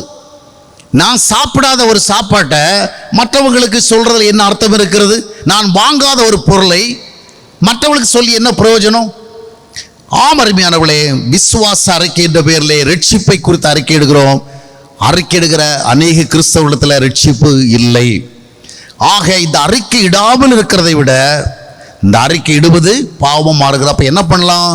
சரி, அறிக்கை இடுகிறது ஒரு நல்ல செயல் நினைச்சிட்டு தான் வாரம் பண்றோம், அதுவும் தப்பா தெரியுதா, அடுத்த வாரத்தில் என்ன பண்ணிடலாம், விட்டுறலாம் அப்படின்னு முடிவெடுக்கலாமா? இல்லை, அப்படி கிடையாது. இந்த சடங்காக நாம சொல்லிட்டு இருக்கிறத என்ன செய்யணும்? அனுபவமாக மாற்றணும். ஒருத்தர் நம்ம வீட்டுக்கு ஒருத்தர் வர்ற வேளை நாம ஒரு உண்மையான ஒரு ஸ்பிரிட்ல இல்லாதபடிக்கு வாங்க வாங்க அப்படிங்கிறோம். அவர் வரணுங்கிறதுல எந்த விதமான ஆசையும் கிடையாது. அப்போ அது ஒரு சடங்காச்சாரமா இருக்கு. இப்போ என்ன பண்றது? நாம யோசிக்கிறோம், அவர் வர்றதுக்கு விருப்பமா, அவர் நம்ம வீட்டுக்கு வர்றதை பத்தி நமக்கு எந்த விருப்பம் இல்லை, இனி என்ன பண்ணலாம், அவரை வாங்கன்னு சொல்லவே வேண்டாம், அப்படியே முடிவெடுக்கலாம். ஆனால் அதோட பெஸ்ட் என்ன? அடுத்த முறை அவரை உண்மையாக என்ன செய்வோம்? விரும்பி அழைப்போம், விருப்பத்தோடு அழைப்போம். அதுதான் நம்ம செய்யணும். அந்த விதமாக நியாய தீர்ப்பு உண்டு என்று ஒவ்வொரு வாரமும் நாம் அறிக்கையிடுறோம். வேற யாரும் சொல்ல வேண்டிய தேவையில்லை. ஆல் சண்டேஸ் நம்ம கன்ஃபஸ் பண்றோம், there is a judgment, the final day, கடைசி நாள் நியாய தீர்ப்பு உண்டு. ஆனா அந்த நியாய தீர்ப்பை நாம் நம்புகிறோமா? விசுவாச அறிக்கை செய்கிறவர்கள் முதலாவது இயேசு கிறிஸ்து ஒரு நாள் நியாயம் தீர்க்க போகிறார் என்பதை நம்புகிறார்களா? இல்லை. இதெல்லாம் சபையில் இருக்குது. சபையில் ஒரு ப்ரோக்ராமுக்காக இருக்குது, அதை நம்ம என்ன பண்ணுறோம், ஒரு வர்ஷிப் சிஸ்டத்தில் அதெல்லாம் என்ன பண்ணுறோம், நம்ம செய்கிறோம். இல்லை, இவைகளெல்லாம் நம்முடைய அனுபவங்களைத்தான் வெளிப்படுத்துகிற செயலாக இருக்க வேண்டும். எனவே முதலாவதாக விசுவாச அறிக்கையில் என்ன சொல்லுகிறோமோ அதுவே நம்முடைய விசுவாச அனுபவம் மாற வேண்டும். விசுவாசத்தினால் நீதிமான் பிழைக்கிறான். வெறுமனே விசுவாசிக்கிறல்ல, விசுவாசத்தை சார்ந்து என்ன செய்ய வேண்டும், செயல்பட வேண்டும். ஆபிரகாம் தேவன் சொன்னதையெல்லாம் விசுவாசித்தான். விசுவாசித்தது மட்டுமல்ல, அந்த விசுவாசத்தை சார்ந்து என்ன செய்தான், செயல்பட்டான். ஆம், நம்முடைய திருச்சபையில் இருக்கின்ற இந்த விசுவாச அறிக்கை என்பது வெறும் சடங்காக இராதபடிக்கு அவைகள் ஆவிக்குரிய அனுபவங்களாக மாற வேண்டும் என்று ஆண்டவர் விரும்புகிறார். அதுதான் ஆசீர்வாதமானது. இரண்டாவதாக முக்கியமானது, ஒரு நாம் ரெகுலராக செய்கிற காரியம், அது நம்முடைய பாவங்களை என்ன செய்கிறோம், கன்ஃபஸ் பண்ணுறோம். கன்ஃபஸ் பண்ணுறவங்கள முக்கியமாக நம்ம என்ன சொல்கிறோம், எங்கள் இருதயத்தினுடைய விருப்பங்களுக்கும் யோசனைகளுக்கும் மிகவும் இணங்கி நடந்தோம். உண்மையானதான், பொய் சொல்லவில்லை. It is true. என் இருதயத்திற்கும் விருப்பத்திற்கும் யோசனைகளுக்கு நான் என்ன பண்ணியிருக்கேன், இணங்கி நடந்தேன். அப்போ அதனால் என்ன ஆயிடுச்சு, இப்படி இணங்கி நடந்ததுனால அது பாவமாயிடுச்சு. அதனால் இன்னும் ஒரு வார்த்தையை சேர்த்துக்கிறோம், தப்பி போன ஆடுகளைப் போல உங்களுடைய சமூகத்தை விட்டு விலகி என்ன செய்தோம், எங்கள் விருப்பப்படியே நடந்தோம். இப்போ என்ன பண்ணுறேன், பாவத்து நிமித்தம் துக்கப்படுகிற எங்களை சீர்படுத்தும். இந்த மாதிரி சொல்கிறோம். நாங்கள் இனி தேவ பக்தி நீதி உள்ளவர்களாக வாழ்வதற்கு உதவி செய்யும். இவ்வளவு காரியத்தை சொல்கிறோம். இவைகள் நம்முடைய வாழ்க்கையில் அனுபவங்களாக மாறி இருக்கிறதா? எங்களுடைய இருதயத்தினுடைய யோசனைகளுக்கு எண்ணங்களை இணங்கி நடந்தோம்னு வார வாரம் சொல்கிறோமே, அடுத்த வாரமும் சொல்கிறோம், அதுக்கு அடுத்த வாரமும் சொல்கிறோம். அப்போ நம்ம என்ன சொல்கிறோம், நான் வழக்கம் போல தான் இருக்கிறேன். வழக்கம் போல இருக்கிறது பெரிய மேட்டர் இல்லை. வழக்கம் போல இருக்கிறத ஆண்டவர்கிட்ட சொல்லி ஆண்டவரை டென்ஷன் பண்ணுறோம். நம்முடைய இருதயத்தில் எண்ணங்களுக்கு நினைவுகளுக்கு இசைந்து போயிட்டோம்னா அதை நம்ம என்ன செப்பரேட் பண்ணணும். இல்லைன்னா சொல்லாமல் வாயை மூடிட்டு இருக்கணும், அதையும் செய்யாமல் இருக்கிறோம். விசுவாசத்தை அறிக்கிடாமல் இருக்க முடியல, பாவத்தை அறிக்கிடாமல் இருக்க முடியல. ஆனால் நம்முடைய இருதயத்தின் விருப்பங்களுக்கு இசைந்து போனோமே. எபேசியர் 2ஆம் அத்தியாயத்தினுடைய 3ஆம் வசனத்தை வாசித்து பார்க்கும் பொழுது, மாம்சமும் மனமும் விரும்பிகளை செய்கிற பொழுது என்ன நடைபெறுகிறது, கோபாக்கிரின் பிள்ளைகளாக மாறுகிறோம். அப்போ நம்முடைய பாவ அறிக்கையில் நம்ம என்ன சொல்கிறோம், எங்கள் இருதயத்தின் விருப்பங்களுக்கும் யோசனைகள் இணங்கி நடந்தோம். அதனுடைய விளைவாக நம்ம யாராக மாறுகிறோம், கோபாக்கிரின் பிள்ளைகளாக மாறுகிறோம். அப்போ நம்ம என்ன பண்ணுறோம்னா, எங்கள் பாவத்தின் மீது துக்கப்படுகிறோம். அடுத்த ஞாயிற்றுக்கிழமை நாளைக்கு யாராகிலும் இந்த பாவ அறிக்கையை ஒரு சம்பிரதாயத்துக்கு செஞ்சா நாளையிலிருந்து நிச்சயமா மாத்திடணும். உண்மையிலேயே நான் பாவத்துக்கு துக்கப்படுறேன்னா அப்படி கொஞ்சம் யோசிக்கணும். உண்மையிலேயே என்னுடைய மனதின் யோசனைகளுக்கு எண்ணங்களுக்கு இணங்கி நடக்கிறது என்னுடைய மனதில் பாவமாக தான் உணரப்படுகிறது என்பதை நம்ம சிந்திக்கணும். இனி நாங்கள் தேவ பக்தியோடு நடக்கிறதுக்கு ஆண்டவர் உதவி செய்யணும், நம்ம ஜெபம் பண்ணுறோம், அது உண்மையாக இருக்கணும். பாருங்கள், ஒவ்வொரு வாரமும் பாவ அறிக்கை செய்கிறவங்களும் அது உண்மைதான். சிலர் பார்த்தீங்கன்னா வழக்கமாக பேசுவோம், என்னை பற்றி அவன் நல்லா தெரியும்ல, நான் எப்படியாப்பட்ட ஆளுங்கிறது உனக்கு நல்லா தெரியும். ரொம்ப மோசமான ஆள் இவருக்கு டக்குனு கோபம் வரும், எரிச்சல் வரும். இவர் ஏதாவது அவரை கோபம் போட்டிட்டு அப்புறம் அதை மறக்கவே மாட்டார். இதை இவர் அறிவார், இதை சொல்லி சொல்லி காட்டுவார். என்னை பற்றி உனக்கு தெரியும்ல. சில கணவர்கள் மனைவிட்ட கூட சொல்லுவாங்க, என்னை பற்றி உனக்கு நல்லா தெரியும்ல, நான் எப்படிப்பட்ட ஆளுன்னு, எனக்கு தான் பட்டுட்டு கோபம்னு உனக்கு தெரியும். இப்படியே காலம் முழுதும் சொல்லிட்டு இருப்பாங்க. அப்போது நம்முடைய தேவனுக்கு பிரியமில்லாத நிலைமையை நாம் திரும்ப திரும்ப சொல்லி கொண்டிருக்கிறதல்ல, அவைகளிலே ஒரு மாற்றத்தை நாம் பார்க்க வேண்டும். we must see some change. இல்லைன்னா பாவ அறிக்கை செய்யாமல் இருக்கிற பாவத்தை விட பாவ அறிக்கை செய்கிற பாவம், ஆமாம், வேதத்தில் பார்க்கும் பொழுது பாவிகளை ரட்சிக்க கிறிஸ்து இயேசு உலகத்தில் வந்தார். யாருங்க அந்த பாவிகள்? பாவிகள் 2 விதத்தில் இருக்கிறாங்க. ஒன்று கோயிலுக்கே வராத பாவிகள், அப்புறம் இன்னொரு பாவிகள் யார், கோயிலுக்கு வருகிற பாவிகள். பிரசங்கம் கேட்காத பாவிகள், பிரசங்கம் கேட்கிற பாவிகள். காணிக்கை கொடுக்காத பாவிகள், காணிக்கை கொடுக்கிற பாவிகள். ஊழியம் செய்யாத பாவிகள், ஊழியம் செய்கிற பாவிகள்.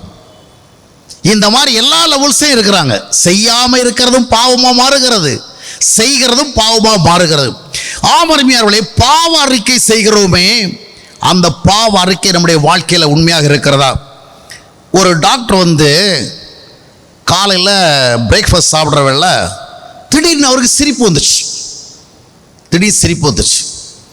அவங்க மனைவி கேட்குறாங்க, என்னங்க நீங்கள் பாட்டில் சிரிச்சுக்கிறீங்க, என்ன நடந்தது சொல்லுங்க, நானும் சேர்ந்ததை சிரிக்கிறேன். ஏதோ மனசுக்குள்ள ஹியூமராக ஃபீல் பண்ணார் போல இருக்குது, என்ன இதுன்னு தெரியல, என்ன நீங்களே உங்களுக்குள்ள சிரிச்சுக்கிறீங்களே அப்படி கேட்டேன்.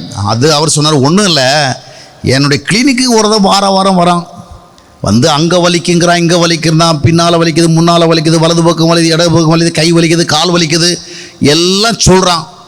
சொல்லி அவனுக்கு சில செக்கப் பண்ணுறதுக்கும் டெஸ்ட் பண்ணுறதுக்கும் எல்லாம் எழுதி கொடுக்குறேன். அது சம்மந்தமாக ஒரு ட்ரீட்மெண்ட்டுக்கான எல்லா காரியங்களும் எழுதி கொடுக்குறேன். அவன் எழுதி பேப்பரை வாங்கிட்டு அப்படியே நான் போயிட்டு வரேன் டாக்டர், தேங்க்யூ ஸோ மச் அப்படி சொல்லிட்டு பேப்பரை வாங்கிட்டு என்ன பண்ணுறான், நேராக வீட்டுக்கு போய்ட்றான். அதே மாதிரி மறுவாரமும் வர்றான். டாக்டர் கழுத்து ரொம்ப வலிக்கு டாக்டர், சாப்பிட முடியல, சாப்பிட்டா ஜீரணம் ஆகலை, உட்கார்ந்தா எழும்ப முடியல, எழுந்தா நடக்க முடியலை, தூக்கம் வர மாட்டேங்குது, தூங்குனா எழும்ப முடிய மாட்டேங்குது, இந்த மாதிரி ஊறுபட்ட பிரச்சனையாக இருக்குது, என்ன பண்ணுன்னு தெரியல டாக்டர். சரி டாக்டர் உடனே என்ன பண்ணுறாரு, செக்அப் பண்ணி பார்க்குற, பத்திரி சரி இதெல்லாம் டெஸ்ட் பண்ணி பாரு, இந்த மாதிரி பிளட் டெஸ்ட் எல்லாம் பண்ணு, அதை பண்ணி இதை பண்ணி எல்லாம் சொல்லி எழுதி கொடுக்குறான். அவன் வாங்கிட்டு போயிட்டான். இதைத்தான் அந்த டாக்டர் வந்து என்ன பண்ணான்னா, நான் அவருடைய கிளினிக்கில் வருகிறோம், வாரம் வந்து அவர்கிட்ட சொல்லிட்டு அப்படியே எந்த விதமான ட்ரீட்மெண்ட்டுக்கு உட்படாதபடி எந்த விதமான செக்கப்பும் வராதபடி என்ன பண்ணுறான், ஸ்ட்ரைட்டாக வீட்டுக்கு போயிடுறான். இதைத்தான் அவர் சொன்னார், அவனை எனக்கு திடீர்னு ஞாபகம் வந்தது, நேத்தை கூட வந்துட்டு போனான், அதை நினச்ச உடனே என்னால் என்ன பண்ண முடியலை, சிரிப்பை கண்ட்ரோல் பண்ண முடியலைன்னு. கொஞ்ச நேரத்துக்கு ஒரு அந்த அம்மாவுக்கு திடீர்னு சிரிப்பு வந்துச்சு. அது சரி, நான் தான் ஏதோ ஒன்று நினச்சி சிரித்தேன், நீ எதுக்கு சிரிச்ச அப்படின்னு. ஒன்றும் இல்லை, நம்ம 2 பேரும் ஒன்றா தானே சர்ச்சுக்கு போகிறோம், வாரம் என் பக்கத்தில் நின்றுட்டு தான் நீங்கள் பாவ அறிக்கை செய்கிறீங்க, ஒவ்வொரு வாரமும் தப்பி போகணும் ஆடுகளை போல அப்படின்னு சொல்லிட்டு நீங்கள் சொல்கிறீங்க, எனக்கு நல்லாவே தெரியும் நீங்கள் தப்பி போன ஆடு தான் அப்படின்ட்டு. ஆனால் ஒரு நாள் கூட ரிட்டர்ன் ஆக மாட்டேங்கிறீங்களே, ஒவ்வொரு வாரமும் தப்பி போன ஆடாக தான் இருக்கிறீங்க, ஒவ்வொரு வாரம் பாவரிக்கை செய்கிறீங்க, ஒரு நாள் கூட நீங்கள் மனம் திரும்ப நான் பார்த்ததே இல்லையே. அன்னைக்கு எப்படி இருந்தீங்களோ, கல்யாணம் ஆன புதுசில் நீங்கள் எப்படி இருந்தீங்களோ அதை விட மோசமானீங்களே ஒழிய, இதுவரைக்கும் இத்தனை பாவரிக்கை செஞ்சோம், நீங்கள் உருப்பட்டது மாதிரி தெரியல, உங்களை நினச்சி எனக்கு சிரிப்பு வந்துச்சு. உண்மைதானே? அவன் எவனோ ஒருத்தன் வந்து தன்னுடைய நிலைமையை சொல்கிறான், எந்த விதமாக ட்ரீட்மெண்ட்டுக்கு வர மாட்டேங்கிறான். இவர் டாக்டர், இவர் என்ன பண்ணுறாரு, வாரம் வந்து பாவ அறிக்கை செய்கிறார், அவர்கிட்டையும் ஒரு சேஞ்சும் இல்லை. அப்போ சிரிக்கத்தக்க விதமாகத்தான் காரியங்கள் இருக்கிறது. நாம் ஒவ்வொரு வாரமும் வந்து ஏதோ ஒரு மத சம்பிரதாயமாக சில காரியங்களை செய்கிறோம், அப்படி அல்ல. ஓசியா தீர்க்கதரிசி புஸ்தகம் 5ஆம் அத்தியாயத்தினுடைய 15ஆம் வசனத்தை வாசித்து பார்க்கும் பொழுது, நாம் எதையோ அறிக்கை செய்கிறதில்லை, எதையோ ஆண்டவரை தேடுகிறோம் என்று தேடுகிறதில்லை. அந்த வசனத்தை வாசியுங்கள். ஓசியா 5:15. அவர்கள் தங்கள் குற்றங்களை உணர்ந்து என் முகத்தை தேடு மட்டும். அவ பாருங்கள், குற்றத்தை சொல்லிக்கிட்டு இருக்கிறதில்ல, அதை பற்றி அதை என்ன செய்யணும், we have to realize. நம்முடைய சின்ஃபுல்னஸை நம்ம ரியலைஸ் பண்ணணும், நம்முடைய தவறுகளை நம்ம என்ன செய்யணும், ஃபீல் பண்ணணும், நம்முடைய வியாதியை நம்ம அப்படியே ஒத்துக்கிட்டு அதுக்கு எந்த விதமான சிகிச்சையும் பண்ணாமல் போயிட்டு இருக்கிறது இல்லை. அப்போ இன்னைக்கு நம்ம அநேகர் வந்து இந்த சென்சிட்டிவ்னஸே நம்ம லூஸ் பண்ணிட்டோம். இன்னைக்கு நிறைய கிறிஸ்தவர்களுக்கு பாவ உணர்வே இல்லை. ஏன்னா வாரம் வந்து பாவி பாவி பாவி பாவின்னு சொல்லியே தங்களுடைய பாவ நிலைமை என்ன செய்யலை, உணரலை. பாவின்னு சொல்லாமல் இருக்கிறத விட, அறிக்கையிடாமல் இருக்கிறத விட, அறிக்கையிட்டு அது தொடர்பான எந்த விதமாக நெக்ஸ்ட் ஆக்ஷனுக்கும் போகாமல் இருக்கிறது ஆண்டவர் ரொம்ப என்ன பண்ணும், கோபப்படுத்தும் செயலாக மாறும். எனவே பாவறிக்கை வேணும், பாவறிக்கையை நம்ம எடுத்து விட வேண்டாம். ஆனால் அந்த பாவறிக்கை உண்மையா, இவைகள் உண்மையான அனுபவங்களுடைய பிரதிபலிப்பாக இருக்க வேண்டும் என்றுதான் திருச்சபை அதை உருவாக்கினது. ஆனால் இன்றைக்கு அவைகள் எல்லாம் எப்படி இருக்கிறது, ஒரு ஜஸ்ட் ஃபார்மாலிட்டி. சர்ச்சுக்கு போனால் கிறிஸ்தவ சபை கூடுதல்ல, இது ஒரு ஐட்டம், ஒரு பார்ட். ஆனால் இன்றைக்கு நம்முடைய வாழ்க்கையில் இந்த சம்பிரதாயம் மாற வேண்டும், இந்த சடங்காச்சாரமான பாவறிக்கை மாற வேண்டும், உண்மையான ஒரு அனுபவம் மாற நம்முடைய வாழ்க்கையில் அது துவங்க வேண்டும் என்று ஆண்டவர் விரும்புகிறார்.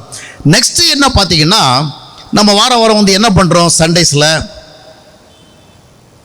சொல்லுங்களா, நீங்கள் சண்டேஸ் வரீங்களா, ஆல் சண்டேஸ் வரீங்க, வர்ஷிப் பண்ணுறீங்க, நிறைய காரியங்களும் செய்கிறீங்க. அதில் முக்கியமான ஒன்று என்ன, நான் பிகினிங்லேயே சொன்னேன் உங்களுக்கு, ஆராதனை. we are worshiping our God. ஆண்டவரை ஆராதிக்கிறோம். ஆராதனை என்ன, பாமாலையிலிருந்து 2 பாடல் பாடணும், கீர்த்தனிலிருந்து 2 பாடல் பாடணும், அப்புறம் ஸ்பெஷல் ஈவெண்ட்ஸ் சொன்னால் வேறு கொஞ்சம் ஃப்ரீ சாங்ஸ் கொஞ்சம் பாடணும், இல்லை புத்தளிச்சு பாடல், அப்படிலாம் பல டைட்டில் வச்சுருக்குறாங்க. நிறைய பேருக்கு இதுதான் ஆராதனை. 2 பாட்டு பாடினோமா, ஒரு பாவ அறிக்கை செஞ்சோமா, ஒரு விசுவாச அறிக்கை செஞ்சோமா, ஒரு பிரசங்கம் கேட்டோமா, இதுதான் ஆராதனை. ஆராதனையுடைய நோக்கம் என்ன? For what purpose we are worshiping our God? நாம பண்ற ஆராதனையின் மூலமா நம்ம என்ன சொல்ல வரோம்னா, really we are honoring our Lord. நம்முடைய ஆண்டவர் என்ன செய்றோம்? நாம மதிக்கிறோம். அப்போ சண்டேஸ்ல நம்ம பண்ணுகிற செயல்கள் மூலமாக தேவனுக்கு மரியாதை செலுத்துகிறோம் என்பதை சொல்லுகிறோம். ஆனால் நெக்ஸ்ட் கொஸ்டின் என்ன சொன்னா, நம்முடைய வாழ்க்கையில ஆண்டவர் உண்மையிலேயே மரியாதை பெறுகிறாரா? Does God have honor in our life? நம்முடைய வாழ்க்கையில ஆண்டவருக்கு மதிப்பு கிடைக்குதா? ரோமர் 12ஆம் அத்தியாயத்தினுடைய 1ஆம் வசனத்திலே வாசிக்கும் பொழுது அங்க என்ன சொல்லப்பட்டிருக்கிறது? ஆராதனை என்ன? ஏதோ ஒரு இடத்துல கூடி வந்து பாடல் பாடுவதுதான், துதிகள் செய்வது சொல்லுவதுதான் அதுவா? இல்லை, இவைகளும் வேணும். இதெல்லாம் ஒரு எக்ஸ்பிரஷன், ஒரு ரிஃப்ளெக்ஷன். ஆனால் நம்முடைய லைஃப்பில் ட்ரூவா தேவனை நம்ம கனப்படுத்துறோங்கிறதுக்கு எவிடன்சஸ் வேணும். ரோமர் 12:1 என்ன சொல்லுகிறது? உங்கள் சரீரங்களை என்ன பண்ணணும்? நீங்க ஜீவ பலியாக ஒப்பு கொடுக்கணும். அப்படி என்ன அர்த்தம் சொன்னா, உங்களுடைய சரீரத்தை கொண்டு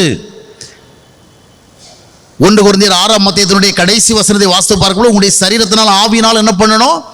தேவனை மகிமைப்படுத்துங்கள். சரீரத்தினால் ஆவியினால் மகிமைப்படுத்துறது எப்படி? அது பாடல்கள் மூலமா வெளிப்படுவதல்ல. That is through lifestyle, வாழ்க்கை முறை.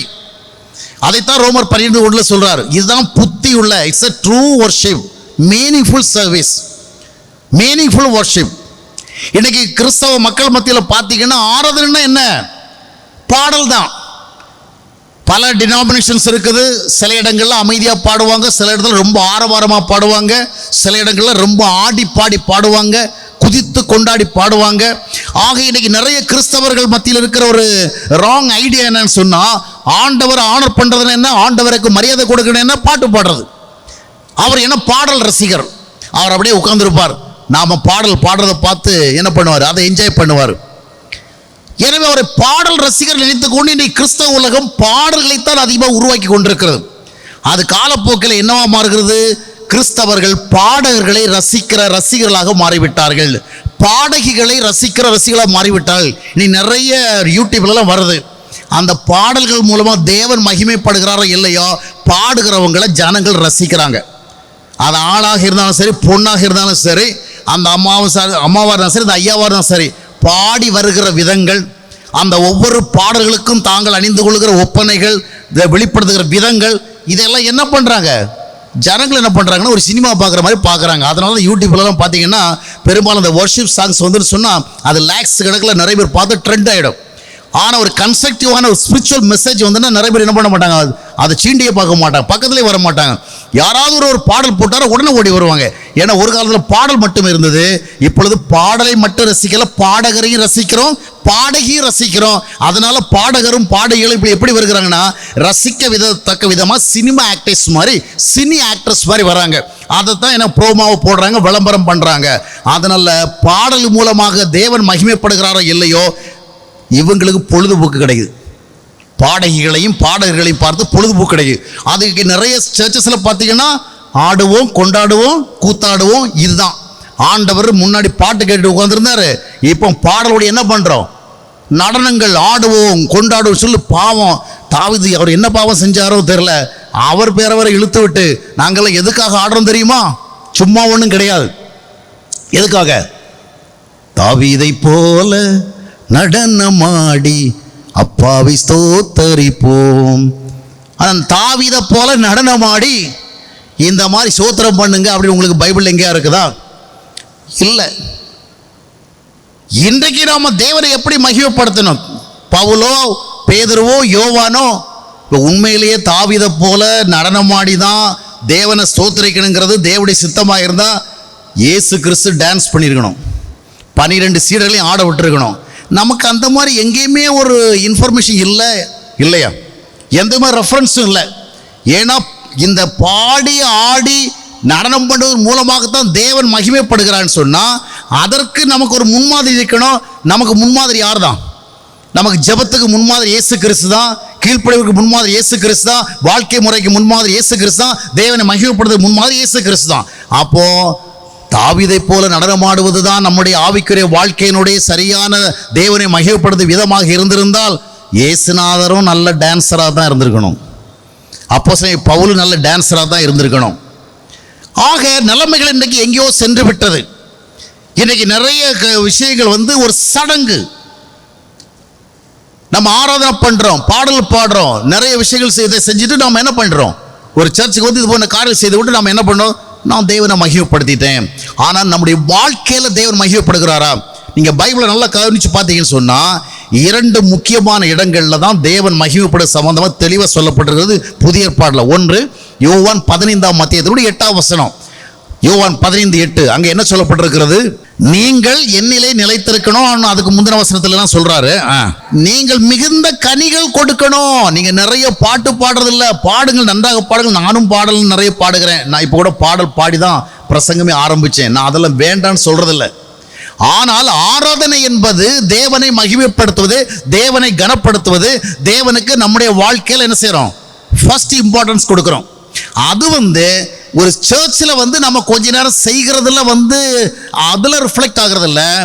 that must be reflected in our daily life. நம்முடைய தினசரி வாழ்க்கையில் என்ன செய்யணும், சுபாவ ரீதியான வாழ்க்கை, சிந்தனை ரீதியான வாழ்க்கை, நடத்தை ரீதியான வாழ்க்கை, ஒழுங்கு ரீதியான வாழ்க்கை, செயல்முறை ரீதியான வாழ்க்கை, உறவு ரீதியான வாழ்க்கை, பழக்க முறை ரீதியான வாழ்க்கை, இவைகளிலே வெளிப்பட வேண்டும். நாம உண்மையிலே சீரியஸாக ஆண்டவரை கனப்படுத்தணும்னு சொன்னா ஒரு சபை இல்லைன்னா ஒரு ஜப கூட்டம் இல்லைன்னா ஒரு பொதுவான கூட்டத்தில் நம்ம என்ன பண்றோங்கிறதுல இதெல்லாம் பண்ண வேண்டாலும் பண்ணுவோம். ஆனா வாழ்க்கையில ஆண்டவருக்கேற்ற ஒரு வாழ்க்கை முறை வாழ்கிறோமா? நீங்கள் என்ன செய்ய வேண்டும், மிகுந்த கனி கொடுக்க வேண்டும். எண்ணில் நிலைத்திருந்தால் கனி கொடுப்பீங்க. கனி கொடுக்கும் பொழுது வாட் இஸ் ஹேப்பனிங், என்ன நடக்கிறது, my father will be glorified. என்னுடைய தேவன், என்னுடைய பிதா என்ன செய்யறார், மகிமைப்படுகிறார். உங்களுக்கு என்ன நடக்கிறது, நீங்களும் எனக்கு சீடராக இருக்கிறீர்கள். இன்னொன்று பார்த்தீங்கன்னா மத்தேயு 5:16. அது எப்படின்னு சொன்னா, நாம வாழ்கிற வாழ்க்கை முறையை தேவனை அறியாதவங்க பார்த்துட்டு அதன் மூலமாக அவர்கள் தேவனை மகிமைப்படுத்துறதுக்கு ஒரு வழி ஏற்படுத்துறோம். மனிதர்கள் உங்கள் நற்கிரிகளை பார்த்து பரலோகத்தில் இருக்கிற தேவனை மகிமைப்படுத்தும்படியாக உங்கள் வெளிச்சம் என்ன செய்யட்டும், அவர்களுக்கு முன்பாக பிரகாசிக்கட்டும். இதுதான் ட்ரூ வர்ஷிப். இதுதான் உண்மையான மகிமைப்படுத்துதல். நாம் பாடிவிட்டு துதித்து விட்டு ஸ்தோத்திரம் பண்ணிவிட்டு வாழ்க்கை முறையிலே தேவனுக்கு ஏற்றபடி செயல்படாவிட்டால், சுபாவ ரீதியான முறைகளில் தேவனுக்கு ஏற்றபடி இல்லை என்றால் அது தேவனை என்ன செய்கிறோம், நான் கனவீனம் பண்ணுகிறோம். ஆகியவன் ஆகாய் தீர்க்கதரிசி புஸ்தகத்தில் ஆமோஸ் தீர்க்கதரிசி புஸ்தகத்தில் 5ஆம் அத்தியாயத்தினுடைய 21ஆம் வசனத்தை வாசித்து பார்க்கும் பொழுது ஆண்டவர் இந்த ஆராதனைகள் தொடர்பாக எந்த அளவிற்கு கோபம் அடைந்தார் என்பதை பார்க்க முடிகிறது. ஆமோஸ் தீர்க்கதரிசி புஸ்தகம் 5ஆம் அத்தியாயம் 21ஆம் வசனத்தை வாசியுங்கள். ஐயங்க வெறுத்தா பரவாயில்லைங்க, உங்கள் பண்டிகைகளை ஏன் பண்டிகை கொண்டாடுறாங்க, in order to glorify God, in order to honor God. இப்போ என்ன நடக்கிறது, ஆண்டவர் சொல்றார், உங்களோட பண்டிகைகளை பகைத்து வெறுக்கிறேன். அப்புறம் உங்கள் ஆசரிப்பு நாட்களில் எனக்கு பிரியமே இல்லை. ஏன்னா நீங்க கடமைக்காக ஆசரிக்கிறீங்க, ஒரு சம்பிரதாயத்துக்காக ஆசரிக்கிறீங்க. உங்களுடைய முன்னோர்கள் உங்களுக்கு சொல்லி தந்த அந்த வழிகளை நீங்கள் பின்பற்றிட்டு இருக்கிறீங்க. அவங்க சொன்னாங்களேங்கிறதுக்காக நீங்க பண்ணிட்டு இருக்கிறீங்க. ஆனா உங்களால் என்னுடைய நாம மகிழ்ப்படலை, உங்களுடைய செயல்பாடுகளை எனக்கு எந்த விதமான திருப்தியும் இல்லை. அதனால உங்களுடைய ஆசரிப்புகளை எனக்கு பிரியமே இல்லை. தொடர்ந்து வருகிற வாசத்தை வாஸ்து பார்த்தீங்கன்னா அதே ஆமோஸ் தீர்க்கதரிசி புஸ்தகம் 5ஆம் அதிகாரம் 23ஆம் வசனத்தை என்ன சொல்றாங்க, உன்னுடைய பாடல்களின் இரைச்சலை என்னை விட்டு அகற்றுங்கிறார். நாம எதுக்கு பாடுகிறோம், ஆண்டவர் மகிமைப்படுவாரே, ஆண்டவருடைய நாமம் கனப்படுமே, அந்த எண்ணத்தில் பாடுகிறோம். ஆண்டவர் சொல்றாரு, இல்லை இல்லை, உன் பாடல் என்னால் சகிக்க முடியலப்பா, ரொம்ப நாய்ஸா இருக்குப்பா. நாம என்ன பண்றோம், நம்ம ரொம்ப ஸ்வீட் வாய்ஸோட பாடுறோம். ஆண்டவர் என்ன செய்ய நல்லா ரசிக்கிறாரு அப்படி நம்ம நினைக்கிறோம். ஆனா ஆண்டவர் சொல்றாரு, இல்லை, உன்னுடைய பாடல் இரைச்சலா இருக்குது, சகிக்க மாட்டேங்குது, நிறுத்த அப்படிங்கிறார். ஏன் பாடல இரைச்சலாக இல்லை, பாடல நன்றாக பாடினார்கள். ஆனால் அவருடைய வாழ்க்கை முறையை பார்க்கிற தேவன் அவர்கள் மேல் என்ன செய்தார், கோபமடைந்தார். அதைத்தான் இன்றைய வேத பகுதியில் வாசித்தோம். அருமையானவர்களே, வாழ்க்கை நம்ம ஒரு சபை என்கிற இடத்துல, ஒரு ஆலயம் என்கிற இடத்துல, ஒரு கோயில் என்கிற இடத்துல என்ன செய்கிறோமோ அதுவல்ல ஆராதனை. இது எல்லா மதத்திலையும் செய்யறாங்க. இஸ்லாமியர்கள் அவர்களுடைய பக்தியில செய்றாங்க, ஜெயினர்கள் அவருடைய பக்தியில செய்றாங்க, சீக்கியர்கள் அவருடைய பக்தியில செய்றாங்க, இந்துக்கள் அவருடைய பக்தியில செய்றாங்க, புத்திஸ்டுகள் அவருடைய பக்தியில செய்றாங்க. ஒரு இடத்துல ஆண்டவருக்கு சில இந்த விதமான நாமங்களை சொல்லி துதிக்கிற, ஸ்தோத்திரிக்கிற, இல்லை என்றால் விண்ணப்பம் பண்ணுகிற, இது போன்ற காரியங்களை செய்கிற எல்லா ரிலிஜன்ஸ்லையும் இருக்குது. ஆனால் கிறிஸ்தவம் என்பது வாழ்க்கை முறையைத்தான் முதலிடத்தில் வைக்கிறது. நான் எப்படி வாழ்கிறேனோ அந்த வாழ்க்கை தான் என்ன செய்கிறது, தேவனை கனப்படுத்துகிறது. எனவே தான் அப்போஸ்தலர்கள் 1 மத்தேயுவினுடைய 8 வாஸ்து பார்க்கும் பொழுது, பரிசுத்தாவி உங்கள் மேல் வருகிற பொழுது நீங்கள் பலனடைந்து என்ன செய்வீர்கள், எனக்கு சாட்சிகளாக இருப்பீர்கள். you will become my witnesses. ஆம் அருமையானவர்களே, ஆராதனைகள் இன்றைய திருச்சபைகளே சடங்குகளாக இருக்கிறது. ஆனால் அவைகள் சடங்குகளாக அல்ல, அனுபவங்களாக இருக்க வேண்டும். நாம் ஆண்டவருக்கு ஏற்றபடியாக வாழ்ந்து கொண்டு, ஆண்டவருக்கு ஏற்றபடியாக நடந்து கொண்டு, ஆண்டவருக்கு ஏற்ற சுபாவங்களை வெளிப்படுத்தி கொண்டு சபை என்கிற இடத்துல வந்து நாம் ஆண்டவரை ஆராதிப்போம் என்றால் நம்முடைய பாடல்களும் ஆண்டவருக்கு ரொம்ப பிரியமா இருக்கும், நம்முடைய துதிகளும் ஆண்டவருக்கு பிரியமா இருக்கும். இல்லை என்றால் ஆண்டவர் சொல்வார், இவைகளில் இந்த உன்னுடைய இரைச்சலை என்னை விட்டு அகற்று என்று சொல்வார். இனி உன்னுடைய வீணையின் நாதத்தில் என்ன செய்ய மாட்டேன், நான் விருப்பம் கொள்ள மாட்டேன் என்று சொல்வார். ஆக அருமையானவர்களே, சபைகளில் இன்றைக்கு ஆராதனைகள் சடங்குகளாக மாறிவிட்டன. நாம் அவைகளை அனுபவங்களாக மாற்றும்படியாக ஆண்டவர் நம்மை அழைக்கிறார். அடுத்தபடியாக நாம் 4வதாக ஒன்றை பார்க்க போகிறோம்.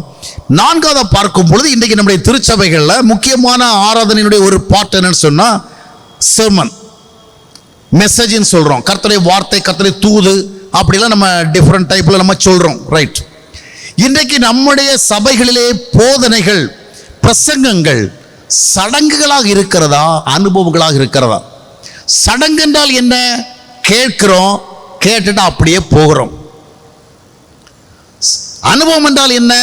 கேட்கிறோம், அதை என்ன செய்யறோம், செய்கிறோம்.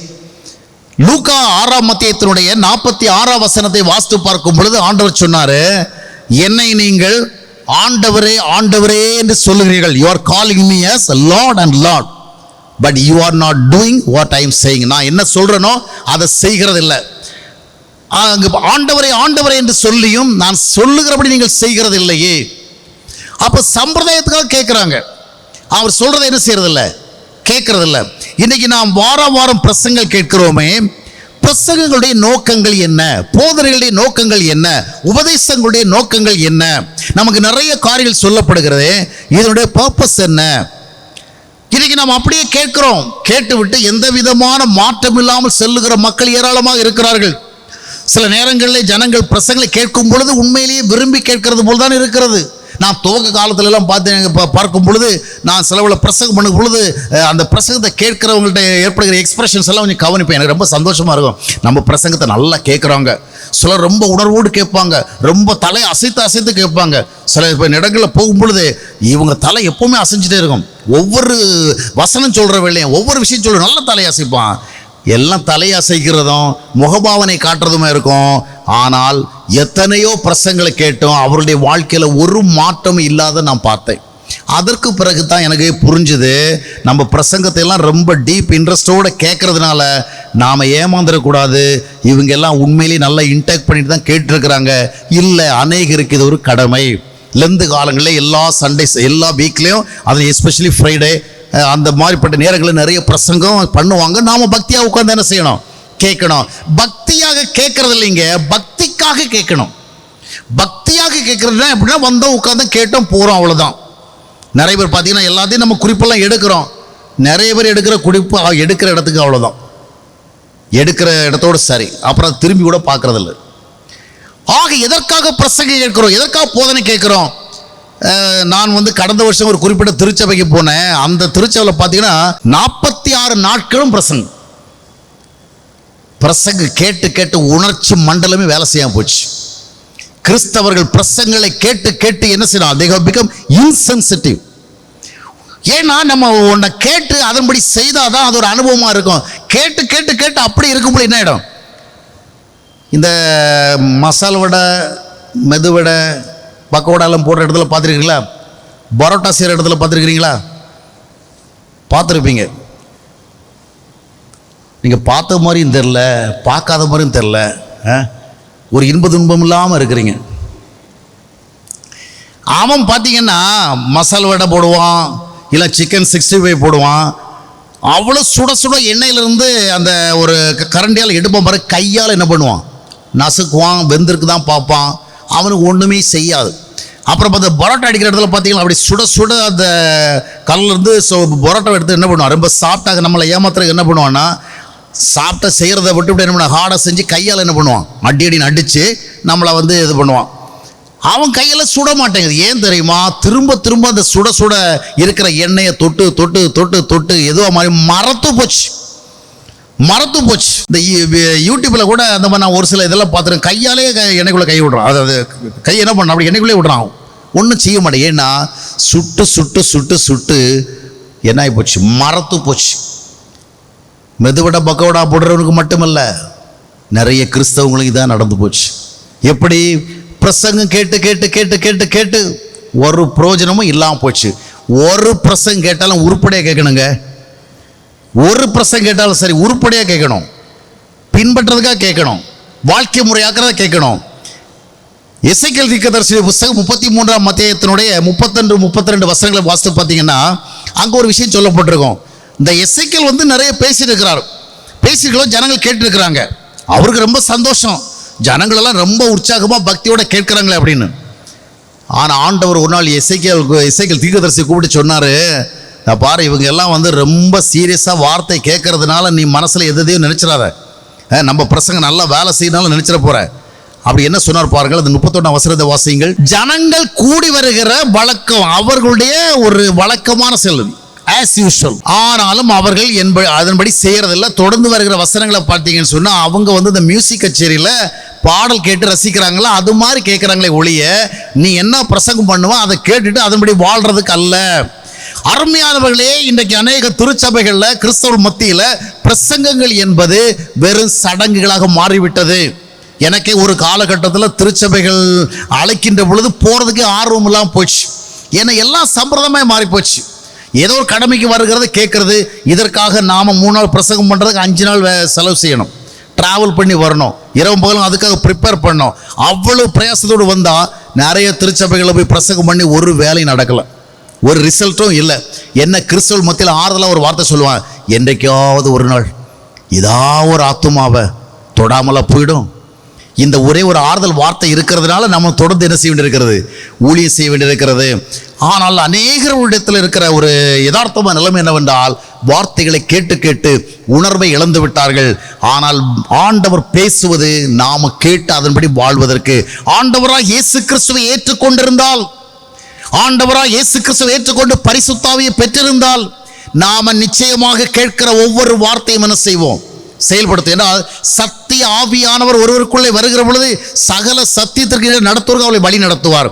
இன்றைக்கு நம்முடைய வாழ்க்கையில பிரசங்கங்கள் என்பது ஒரு பக்தி சம்பிரதாயமாக இருக்கிறதா இல்லைன்னா ஒரு சத்திய அனுபவமாக இருக்கிறதா என்பதை கவனிக்க வேண்டும். இறுதியாக ஒன்றை சொல்லி முடித்து விடுகிறேன், நேர எல்லைகள் கடந்து சென்று விட்டது. இறுதியாக நம் மத்தியில எல்லோருக்கும் அறிந்திருக்கிற ஒரு செயல்பாடு என்ன, கம்யூனியன். நிறைய பேர் மற்ற ஞாயிறு தினங்களில் வராமல் போனாலும் கூட இந்த கம்யூனியன் சண்டே என்ன பண்ண மாட்டாங்க, மிஸ் பண்ணவே மாட்டாங்க. அதில் பார்த்தீங்கன்னா நிறைய கிறிஸ்தவர்கள் மாதத்தில் முதல் நாள் கொடுக்கப்படுகிற கம்யூனியனில் ரொம்ப ஃபாண்டாக இருப்பாங்க.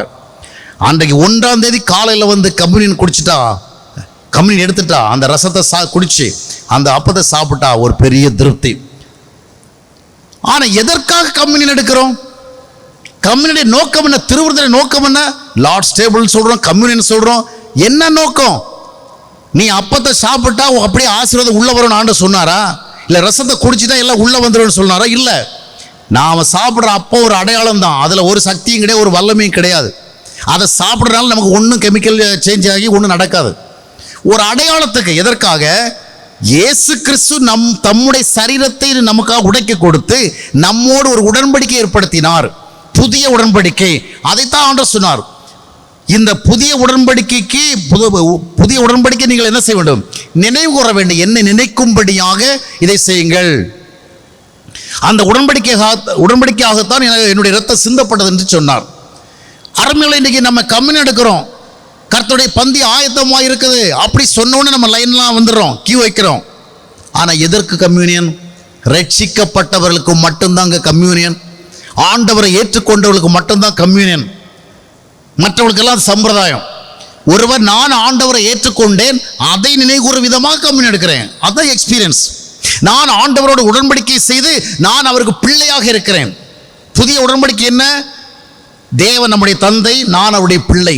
தந்தையும் பிள்ளையுமாக இணைந்து வாழ்கிற ஒரு வாழ்க்கை முறை கிறிஸ்தவ வாழ்க்கை. இந்த அனுபவம் இல்லாமல் நம்ம கம்யூனியன் எடுக்கிறத திரும்ப திரும்ப செய்கிற பாவம் தான். எனவே அடுத்த முறை கம்யூனியன் எடுக்கும் பொழுது ரட்சிக்கப்பட்டவர்களாக நம்ம எடுக்க வேண்டும். மனம் திரும்பின நிச்சயம் இல்லாதபடிக்கு, ரட்சிக்கப்பட்ட நிச்சயம் இல்லாதபடிக்கு, ஆண்டவராக இயேசு கிறிஸ்து இரத்தத்தில் கழுவப்பட்ட நிச்சயம் இல்லாதபடிக்கு, தேவன் நமக்காக சிலுவையில் இரத்த சிந்தி உருவாக்கின அந்த புதிய உடன்படிக்கைக்குள்ளே நாம் பிரவேசித்த நிச்சயம் இல்லாதபடிக்கு, தேவனுடைய பிள்ளையாக வாழ்வதற்கு நம்மை ஒப்பு கொடுத்த நிச்சயம் இல்லாதபடிக்கு நாம் கம்யூனில் கலந்து கொள்ளும் என்றால் அது it cannot be a blessing. அதுக்கு எதிர்விதமாக மாறும். இன்னைக்கு அநேக கிறிஸ்தவர்கள் ஏதோ கம்யூனியன் எடுக்கிறதுனால எனக்கு ஒரு ஸ்பெஷல் பிளஸ்ஸிங் நினைக்கிறான். கம்யூனியன் பிளஸ்ஸிங்காக இருக்க எப்போ அனுபவம் சார்ந்து எடுக்க வேண்டும். எனக்காக ஆண்டவர் இரத்தத்தை சிந்தினார், அதை நான் பயன்படுத்தி கொண்டேன். எனக்காக அவர் ஜீவனை கொடுத்தார், நான் பயன்படுத்தி கொண்டேன். அவர் தம்முடைய சரீரத்தை உடைக்க கொடுத்தார், நான் பயன்படுத்தி கொண்டேன். அந்த அனுபவம் இருந்தால்தான் கம்யூனியன். இல்லை என்றால் ஒவ்வொரு முறை கம்யூனியன் எடுக்கும் பொழுதும் நாம் செய்வது உண்மையில ஆண்டவருக்கு பிரியமான ஒரு செயல் அல்ல, ஆண்டவருடைய கோபத்தை தூண்டுகின்ற ஒரு பாவத்தை செய்கிறோம். எனவே இந்த சடங்காக இருக்கிற காரியங்கள் எல்லாம் சத்திய அனுபவங்களாக மாற வேண்டும். நான் உங்கள் மத்தியில் பகிர்ந்து கொண்ட இந்த 5 காரியங்களும் தவிர்க்கப்பட வேண்டியவைகள் அல்ல. இவைகள் உயிரூட்டப்பட வேண்டும், உண்மையான அனுபவங்களாக மாற்றப்பட வேண்டும். இவைகள் நம்முடைய வாழ்க்கையில நிஜங்களாக இருக்க வேண்டும். எங்கிருந்து ஆரம்பிக்க வேண்டும்? முதலாவது இரட்சகராக நம்ம விசுவாசிக்கிறோம், விசுவாச அறிக்கை செய்கிறோம். அடுத்த முறை விசுவாச அறிக்கை செய்கிற பொழுது நம்முடைய மனதை தொட்டுக்கொள்ள வேண்டும். இந்த விசுவாசம் உண்மையானதுதானா? நான் அவரை இரட்சகராக விசுவாசத்தோடு அறிக்கையிட்டும் அவரை பெறாமல் இருக்கிறேனா? எனவே ரட்சிப்பின் அனுபவம் சார்ந்து அந்த விசுவாசத்தை அறிக்கையிட வேண்டும். பாவத்தை விடுவதற்கு மனம் இல்லாமல், பாவத்திலிருந்து விடுதலை அடைவதற்கான தேவ கிருபை கேட்க மனம் இல்லாமல் பாவ அறிக்கை செய்வதே ஒரு பாவம். இன்னைக்கு அநேகர் செய்கிற பாவத்தை விட பெரிய பாவம் என்ன தெரியுமா? என்ன பாவம்? பாவ அறிக்கை செய்கிற பாவம் தான். செய்கிறதெல்லாம் பாவம். அதையெல்லாம் செஞ்சுக்கிட்டு இன்னொரு அடிஷனலாக சபையில் வந்து செய்கிற பாவம், கோயில் என்று சொல்லப்படுகிற இடத்துல வந்து செய்கிற பாவம். பாவத்தை அறிக்கை செய்துவிட்டு அதை விடுவதற்கு எந்த மனமும் இல்லாமல், தன் பாவத்தை மறைக்கிறவன் வாழ்வடைய மாட்டான், அவற்றை அறிக்கை செய்து விட்டு விடுகிறவன். மூன்றாவதாக, கோயிலில் ஆராதனை பண்ணுறோம், ஆலயத்தில் ஆராதனை பண்ணுறோம், வாழ்க்கையில் ஆராதனை பண்ணுறோமா? நம்முடைய வாழ்க்கை முறை தேவனுக்கு மகிமை செலுத்துகிறதா? அதை நாம் கவனிக்க வேண்டும். அடுத்தபடியாக வார்த்தைகளை கேட்பது. ஆண்டவர் நம்முடைய வாழ்விலே என்ன எதிர்பார்க்கிறாரோ அதை நிறைவேற்றுவதற்குத்தான், ஆண்டவருடைய வழியில் நடப்பதற்குத்தான், ஆண்டவருடைய சிந்தைக்கேற்றபடி செயல்படுவதற்கு தான், ஆண்டவர் சாட்சியாக வாழ்வதற்கு தான்.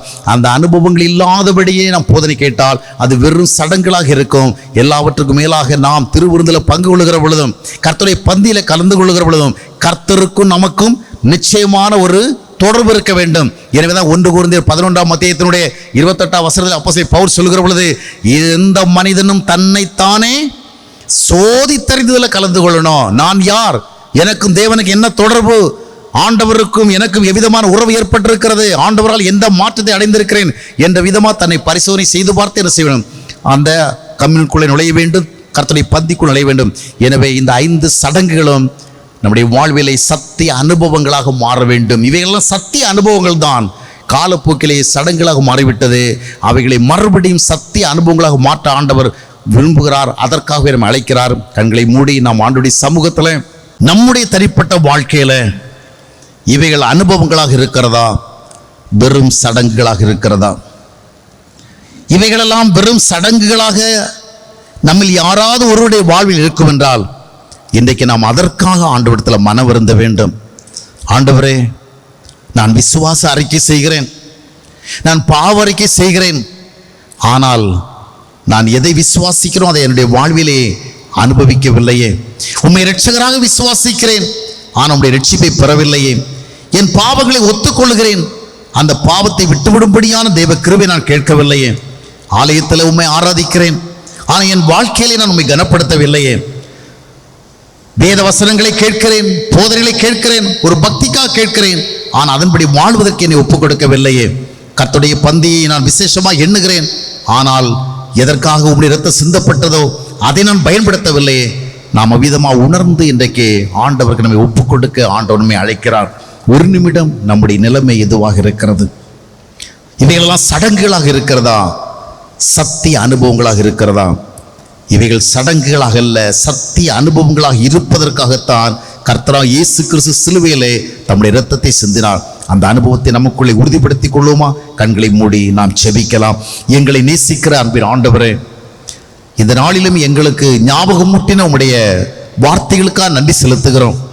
எங்களுடைய வாழ்க்கையில எவைகள் உண்மையான அனுபவங்களாக இருக்க வேண்டுமோ அவைகள் சடங்குகளாக இருக்கிறதை எங்களுடைய வாழ்க்கையில் காண்பீர் என்றால் எங்களுக்கு அந்த தவறை மன்னித்து ஆண்டவரை இவைகளெல்லாம் சத்திய அனுபவங்களை மாற்றிக்கொள்கிற கிருபை எங்கள் ஒவ்வொருவருக்கும் தர வேண்டும் என்று செபிக்கிறோம். இந்த வார்த்தை கேட்ட ஒவ்வொருவரும் இதை மனதிலே வைத்து சிந்திக்கத்தக்கதாக உடைய பரிசுத்த ஆவியினால் கிரியை செய்வீராக.